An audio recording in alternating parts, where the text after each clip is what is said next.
Hello, Mathemateers. Today's blog post is about algebra, and we're going to take a look at a problem called the table problem, which represents a function in the real world.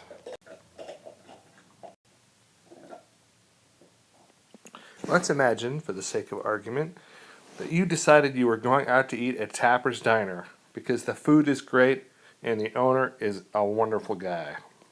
All the tables at Tapper's Diner are square tables, and we're looking down on this table from the top. This is the above view. 4 people can sit around the square tables in Tapper's Diner. There are no other kinds of tables, and you can never squeeze in any more people except one on each side.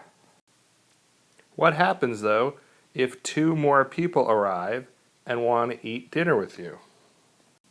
Well, keep in mind that you can only sit 4 people around one table. We can't squeeze those next 2 people in anywhere. However, we do have more square tables.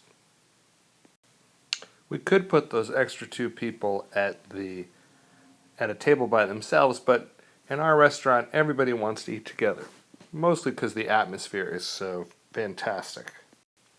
So that we can keep track of people around the table as this problem progresses, I'm going to designate the people who sit on the end of the table as Mom and Dad. You'll know Dad by his roguish mustache, and you'll know Mom because she's got blonde hair. So the easy way to solve our problem is to push the 2 tables together. And so our 2 new folks can sit here and here, and Mom and Dad will still sit on the ends. So with 1 table, we were able to seat 4 people, and with 2 tables, we were able to seat 6. Of course, this made me wonder, what would happen if 2 new people showed up? Well, 2 more people aren't really a problem, because at Tapper's Diner we have lots of square tables. So we just sit our extra 2 people at a new square table and sit Mom and Dad at the ends. I began wondering if I strung my tables up in very long lines. The diner isn't that big, so I'd probably have to take a wall out after a while. But if I put my square tables into long lines, how many people could I sit down? Well, I know how many people can sit at 1 table, at 2 tables, or at 3 tables. What about at 4 tables? Or 37 tables? Or 100 tables? The key, I think, is looking at what happens when I add a new table. 1 table has 1 group of 2 at it, plus Dad and Mom. 2 tables have 2 groups of 2, plus Mom and Dad. And 3 tables have 3 groups of 2, plus Mom and Dad. This idea of groups of 2 made me immediately think of multiplication. With 1 table, I had 1 group of 2, plus Mom and Dad. With 2 tables, I had 2 groups of 2, plus Mom and Dad.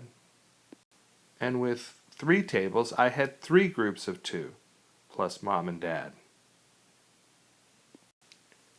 This made me think that the pattern might have something to do with the number of tables, groups of 2, and Mom and Dad. I thought about the pattern this way.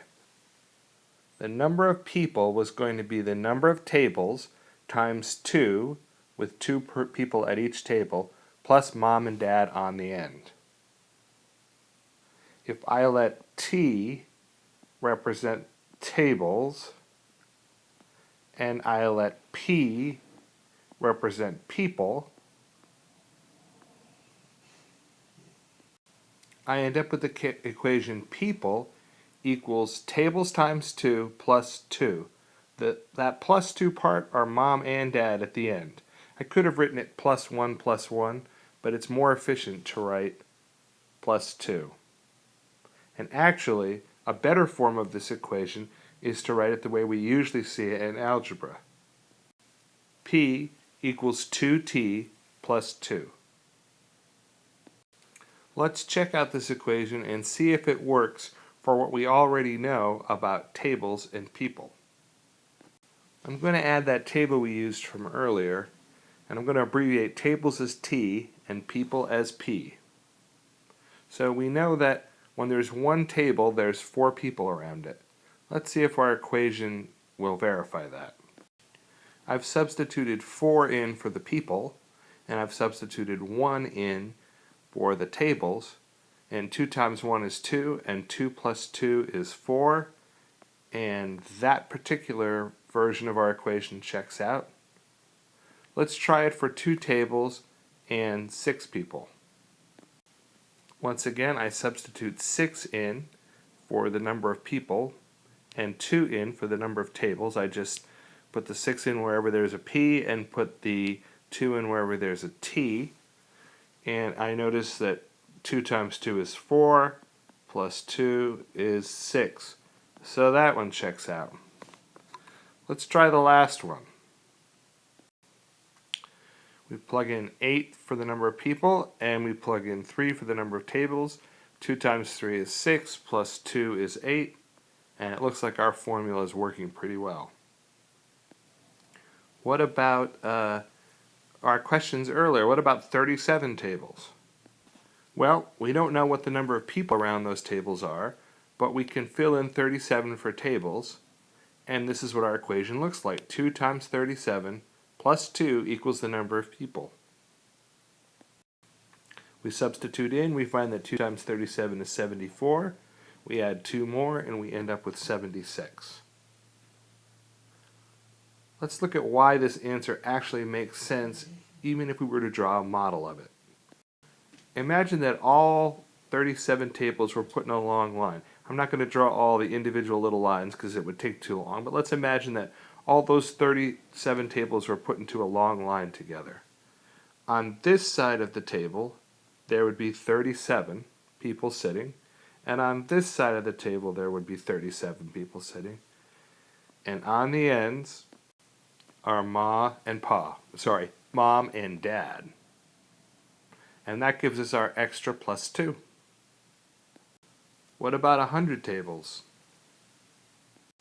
Well, we could draw out a model if we wanted. We'd have 100 on both sides, and we'd have 2 on the ends. But that would still give us our equation,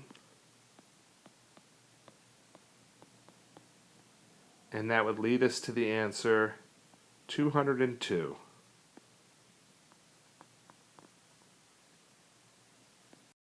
For homework, I want you to consider how our restaurant would be different and how our seating would be different if we had different shaped tables. So problem number 1, I want you to consider triangle tables. It would be pretty arty. You could have 3 people sitting around one table, 4 people sitting around 2 tables, and 5 people sitting around 3 tables. You can start to investigate this by making that same kind of chart. Is there a pattern here that makes the number of people sitting at a given number of tables predictable? What about 37? What about 100? The second table I want you to think about is a trapezoid table. A trapezoid table can sit 5 people because the bottom end is so long, or the long end is so long, that it can sit 2 people. 2 trapezoid tables can seat 8 people. 3 trapezoid tables can sit 11 people. Here's that information in the T-chart. And once again, I'd ask, how many people can sit at 37 trapezoid tables? How many people can sit at 100 trapezoid tables?